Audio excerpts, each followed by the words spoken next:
Students, चलिए आज की इस वीडियो में इस चैप्टर में जितने भी आपके प्रश्न दिए गए हैं सारे प्रश्नों को आज की इस वीडियो में हल करूंगा और आपको A to Z जानकारी दूंगा ताकि आपको अच्छी तरीके से इसका मीनिंग समझ में आ जाए और इसके सारे क्वेश्चनों भी हल हो जाएं। इसके आपका जो पहला क्वेश्चन है B.1 में कह रहा है आंसर द फॉलोइंग। जो नीचे सवाल दिए गए हैं उन सारे सवालों के आपको जवाब देना है। तो फर्स्ट सवाल जो है हु इज साइना नेहवाल, यानी साइना नेहवाल कौन है। तो देखिए इसका जवाब जो हो जाएगा कि एन इंडियन बैडमिंटन स्टार, की एक भारतीय बैडमिंटन स्टार हैं। दूसरा जो प्रश्न है वो आपसे पूछा गया है हु वाज हर कोच, यानी उसका कोच कौन था, यानी साइना नेहवाल का जो कोच है वो कौन था। इसका आंसर हो जाएगा नाही प्रसाद, यानी नाही प्रसाद जो हैं साइना नेहवाल का कोच हैं। ठीक है, चलिए इसके क्वेश्चन नंबर हम लोग थर्ड को देखते हैं। कह रहा है where did she practice as summer training, यानी कह रहा है देखिए समर ट्रेनिंग का मतलब होता है ग्रीष्मकालीन प्रशिक्षु। ठीक है, यानी उसने जो है ग्रीष्मकालीन प्रशिक्षु कहाँ से ली हैं, कहाँ से प्रैक्टिस की हैं। तो उसका हो जाएगा at Lal Bahadur Shastri stadium in Haryana, यानी हरियाणा में लाल बहादुर शास्त्री पर स्टेडियम पर। ठीक है, चौथा में कह रहा है at what age did she do summer practice, यानी कह रहा है कि किस उम्र में उसने जो है ग्रीष्मकालीन प्रैक्टिस की, अभ्यास की। तो इसका आंसर हो जाएगा at the age of 8 years, यानी 8 वर्ष की उम्र में। ठीक है, कि वेयर वाज साइना बोर्न, यानी साइना का जन्म कहाँ हुआ था। एट हिसार इन हरियाणा, यानी हरियाणा के हिसार में। ठीक है, उसी प्रकार से आइए अब हम लोग B.2 को हल करते हैं। इसमें भी आपको जवाब देना है। ठीक है, शब्द में या फिर जुमला में। फर्स्ट जो सवाल है वो आपका कह रहा है कि एट विच stadium Saina made her summer training, यानी कौन सी स्टेडियम में साइना ने उनका ग्रीष्मकालीन जो है ग्रीष्मकालीन प्रशिक्षण की। तो इसका आंसर हो जाएगा कि एट लाल बहादुर शास्त्री स्टेडियम में हरियाणा। ठीक है, यानी हरियाणा के जो है लाल बहादुर शास्त्री स्टेडियम में। उसी प्रकार से जो आपका क्वेश्चन 2 में कर रहा है what is the name of Ratna Saina receive, what is the name of Ratna, यानी रत्ना का क्या नाम है साइना रिसीव, जिन्होंने साइना ने प्राप्त की थी। तो इसका आंसर हो जाएगा कि arjuna award and Padma Shri award. Question third में कह रहा है कि when did Saina become the most promising player, यानी कब जो है साइना नेहवाल कब सबसे होनहार खिलाड़ी बन गई थी। तो इसका हो जाएगा 2008 में। ठीक है, तो B.2.1 को देखिए। इसमें कह रहा है कि आपके सवालों के जवाब तो मांग रहा है, लेकिन ये ध्यान में रहे कि आपका 50 शब्द से ज़्यादा नहीं होना चाहिए। तो इसका फर्स्ट सवाल कह रहा है write in brief Saina's performance in badminton, यानी कि सावधानी से ध्यान से जो है बैडमिंटन में सानिया क्या परफॉर्म था, उसने क्या योगदान किया, वो कैसे खेलती थी, उसी के बारे में थोड़ा बहुत लिखना है।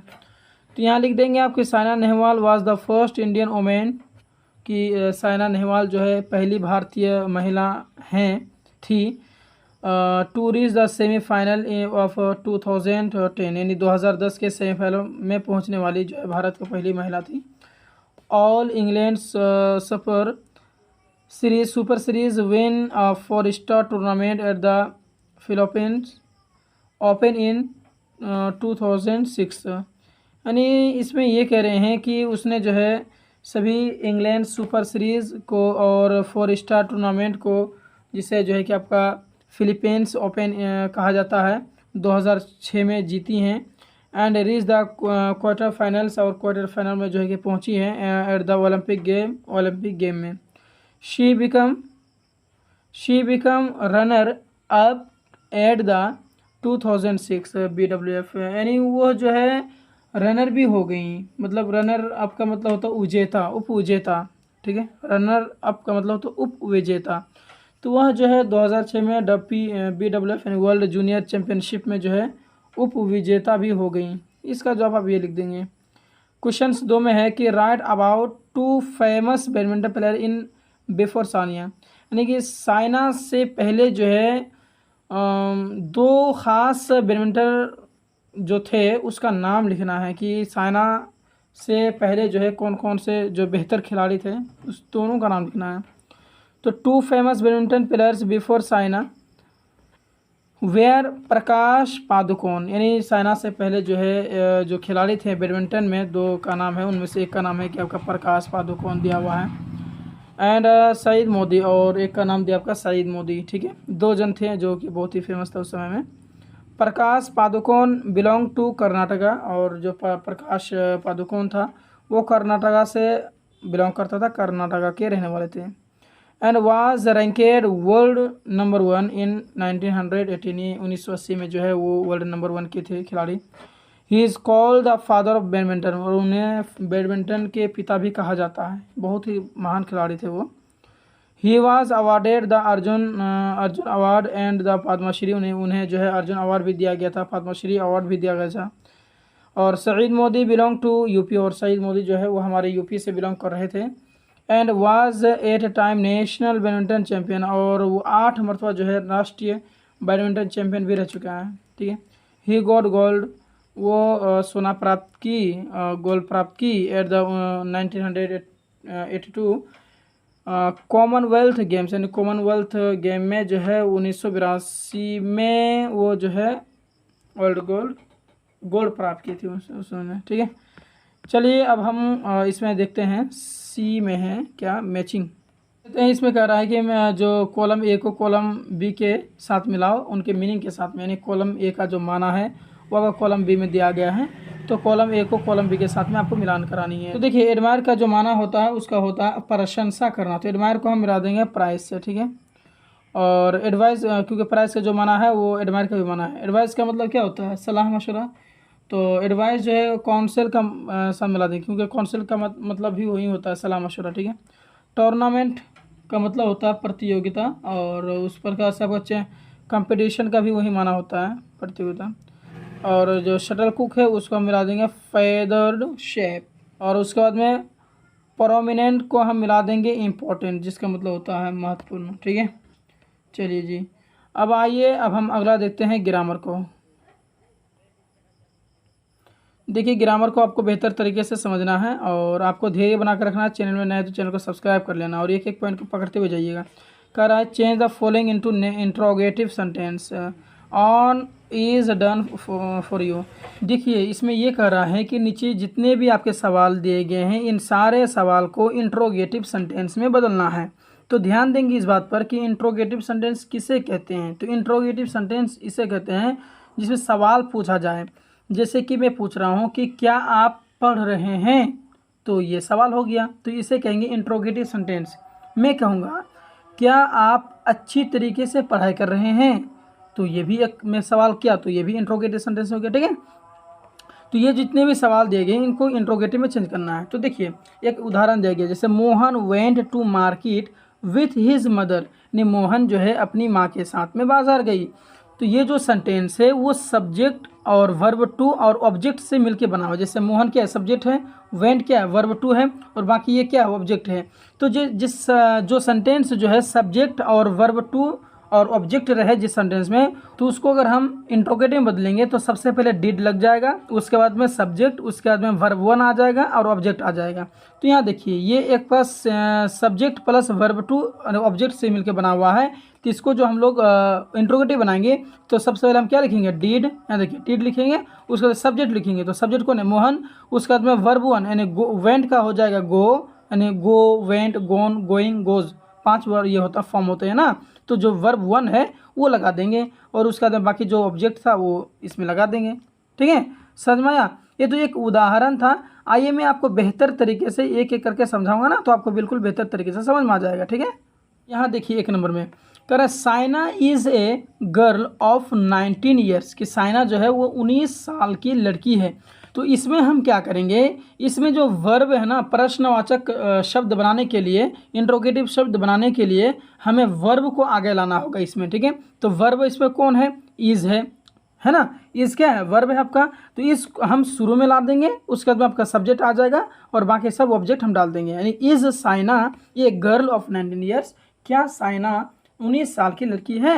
यानी हम प्रश्नवाचक शब्द बनाने के लिए, इंट्रोगेटिव सेंटेंस बनाने के लिए हम आपको वर्ब को शुरू में ला देंगे। तो ये क्या वर्ब था, हमने इसको लेके आ गया। ठीक है, चलिए दूसरा में क्या है कि Rakesh reads in class 7th at Danapur high school. यानी राकेश जो है वो दानापुर हाई स्कूल में क्लास 7 में पढ़ता है। तो इसको कैसे बनाएंगे, तो ध्यान दीजिए, ये जो सेंटेंस है वो आपका सिंपल प्रेजेंट टेंस का सेंटेंस है ये।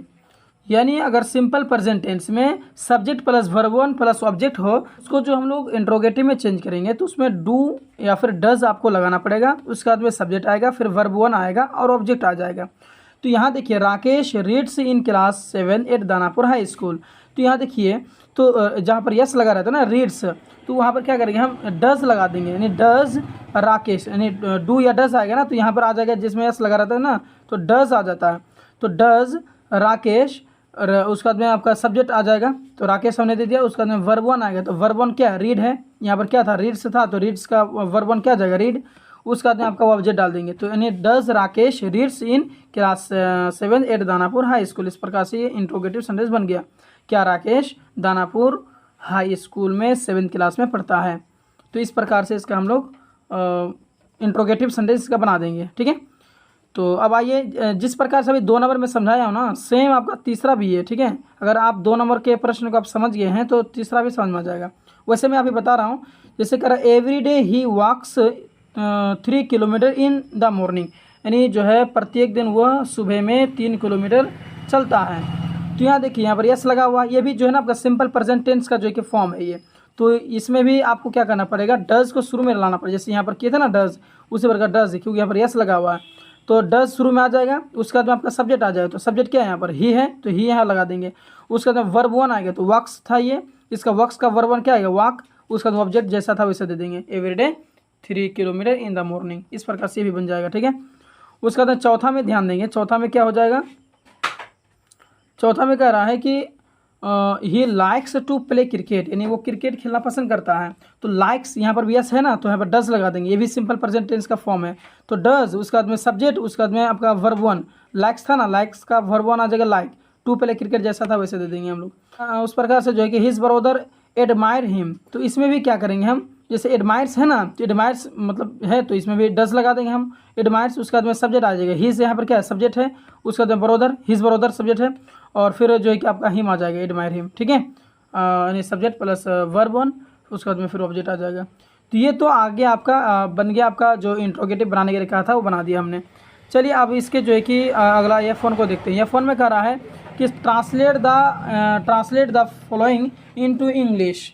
यानी ये कुछ हिंदी दे गए हैं इसका, और इसके मीनिंग आपसे पूछ रहे हैं। तो यहाँ पर है मेरे प्रिय खेल बैडमिंटन है। तो ये दे देंगे आप, my favourite sport is badminton. दूसरा में है, यह 2 दलों के बीच खेला जाता है। तो it is played between 2 teams. ठीक है, थर्ड में है बैडमिंटन एक इंडोर खेल है। तो badminton is an indoor sport. ठीक है, उसके बाद में आपका जो है 5वां जो सवाल किया गया है, चौथा सवाल है कि इस खेल में नेट और रैकेट एवं शटल का प्रयोग होता है। तो net, racket and shuttle are used in this game. ठीक है, इसका ट्रांसलेट हो जाएगा। 5वें में है कि यह खेल शरीर को सक्रिय रखता है। तो this sport keeps the body active. ठीक है, इस प्रकार से। उसके बाद में F2 में है कि translate the following into Hindi. यानी हिंदी में ट्रांसलेट करना है। तो playing is an important exercise. यानी खेल जो है ना वो महत्वपूर्ण एक्सरसाइज है, खेलना एक महत्वपूर्ण व्यायाम है। इसको हिंदी में जो कि ट्रांसलेट करना था, तो देखिए, I like to play cricket. मुझे क्रिकेट खेलना पसंद है, या फिर मैं क्रिकेट खेलना पसंद करता हूँ। जैसा आपको इच्छा लगता है वैसा आप कर देंगे। ठीक है, तीसरा में है कि my favourite player in cricket is Sachin Tendulkar. My favourite player in cricket is Sachin Tendulkar. यानी मेरा जो क्रिकेट में मेरा पसंदीदा खिलाड़ी सचिन तेंदुलकर है। ठीक है, चौथा में है I play cricket with my friend. मैं अपने दोस्त के साथ क्रिकेट खेलता हूँ। I am captain of my cricket team. मैं अपनी क्रिकेट टीम का कप्तान हूँ। इस प्रकार से आप इस सवाल का जवाब दे देंगे। तो चैनल में नए हैं तो चैनल को सब्सक्राइब कर लेंगे। हमारा वीडियो आपको पसंद आया है तो चैनल को लाइक कर देंगे। 1 सेकेंड दोस्तों रुकिए, आपसे एक अपील है जैसे कि आप हमारे इस वीडियो से जो भी फ़ायदा लिए हैं या फिर हमारे चैनल से आप जो भी फ़ायदा लेते हैं या जो भी आप सीखते हैं, अगर आप हमें कुछ पे करना चाहते हैं, जैसे कि आप बाहर में कोचिंग में पढ़ते हैं तो आप कुछ शुल्क देते हैं, कुछ पैसा देते हैं मंथली के हिसाब से, उसी प्रकार से जैसे कि आप मेरे वीडियो से आप फ़ायदा ले रहे हैं, अगर आपको कुछ इच्छा हो रहा है हमें पेमेंट करने का, हमें कुछ देने का, जैसे कि 5 रुपया हो या 10 रुपया हो, इसी तरीके से अगर कुछ आपको देने का मन हो रहा है तो आप हमारे इस बारकोड जो आपको अभी शो हो रहा है तो इसमें आप हमें पे कर सकते हैं और हमारी आप हेल्प कर सकते हैं, तो हमारी कुछ मदद हो जाएगी। तो मिलते हैं एक और वीडियो में, तब तक के लिए धन्यवाद।